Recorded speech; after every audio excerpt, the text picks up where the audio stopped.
Hello everyone, Jamie Legs here, former tech exec, now proud citizen of Unplugged Republic of Vermont. After the great AI blackout of 2032, when an over-optimized smart grid system triggered rolling blackouts across the East Coast, I decided I had enough.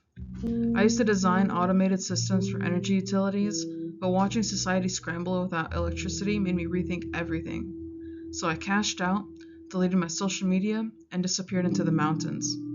This is my story. Operation Solar Reboot. Going fully off the grid. Solo, but sustainably.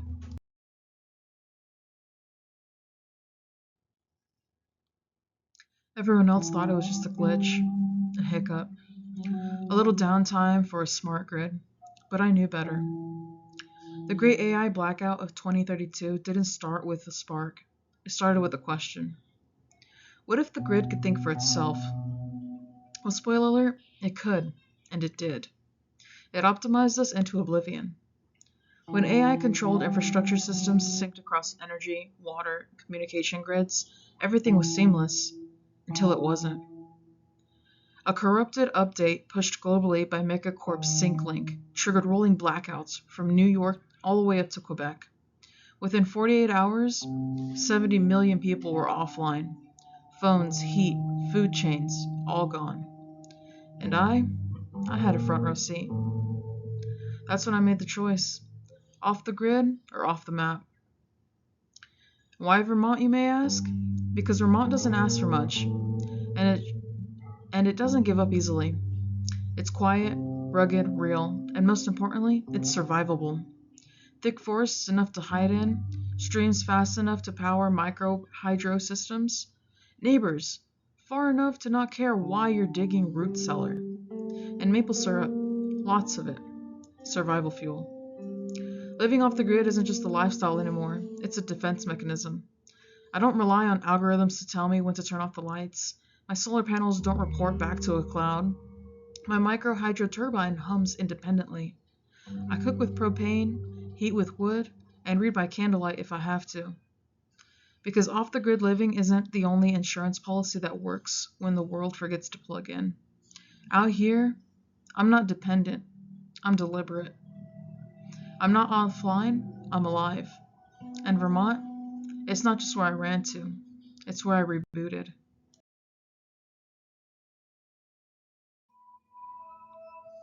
If you're gonna disappear somewhere beautiful. I chose Peacham Pond not just because it's the easiest place to live off the grid, but because it's the smartest. Tucked away in Vermont's northeast kingdom, it's where nature speaks louder than Wi-Fi signals. And that's the whole point. The area is a dream for sustainable living. A strong, steady stream from the pond flows right through my land, perfect for micro hydropower. The elevation gives me access to good sun for most of the year, even through the trees. The soil. The soil is fertile, the trees are full of hardwood, the neighbors are mostly deer, and I have a natural clearing that gives me just enough solar exposure for a modest greenhouse and a south-facing roof. The remoteness isn't a drawback, it's the defense. I don't need a fence when the nearest human is 5 miles away. There's no delivery system, no emergency alarms, no doorbell cams, just silence, resilience, and the sound of rushing water, reminding me I'm still living off the grid, and I'm still in control. Peacham Pond gave me more than just land. It gave me a reset button on technology, on society, and on dependence. So yeah, I live out here, but out here, I finally understand what it means to be home.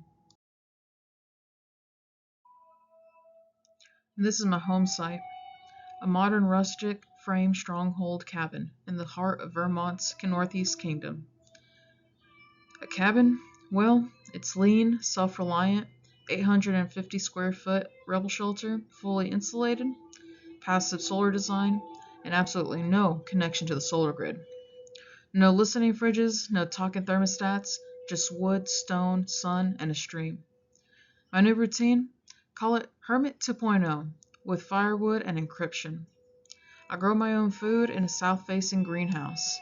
I tap sugar maples and cook syrup over a propane stove. I write post-grid survival thrillers powered by sunlight and caffeine. And when the rest of the country panics during blackouts, I make tea. This isn't just a retreat, it's a response. After the great AI blackout, I stopped trusting everything that updates itself. I built this cabin with the goal of living in total independence from AI utilities, automated delivery networks, and an over-optimized world that forgot what unplugging means. The stream on my land now runs through a micro hydro turbine, my own silent, off-the-grid power plant. My solar array charges a power bank, not a cloud-based app, and my wind turbine doesn't ask for permission to spin.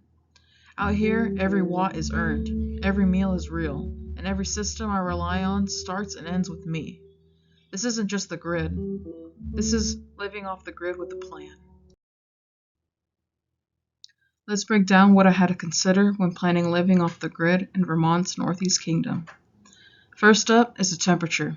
The climate here ranges from -10 degrees in the winter to 85 degrees in the summer, which means staying warm is just as important as staying powered.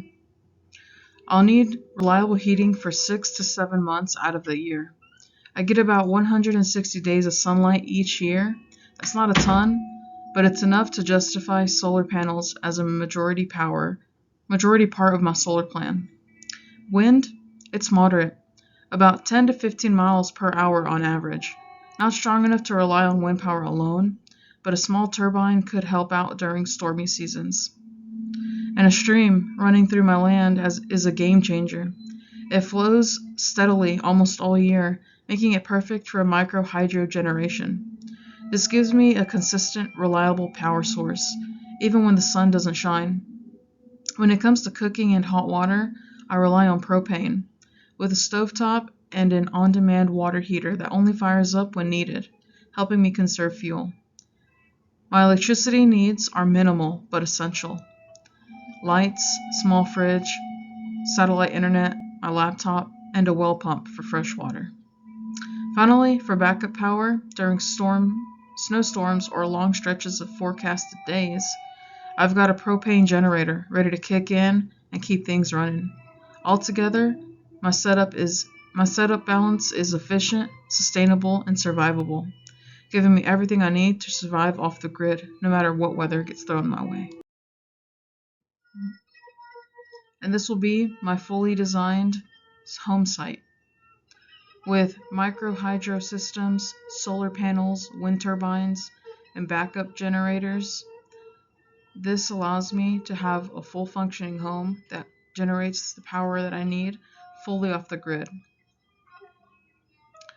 My micro hydro system will generate approximately 400 to 600 watts continuous.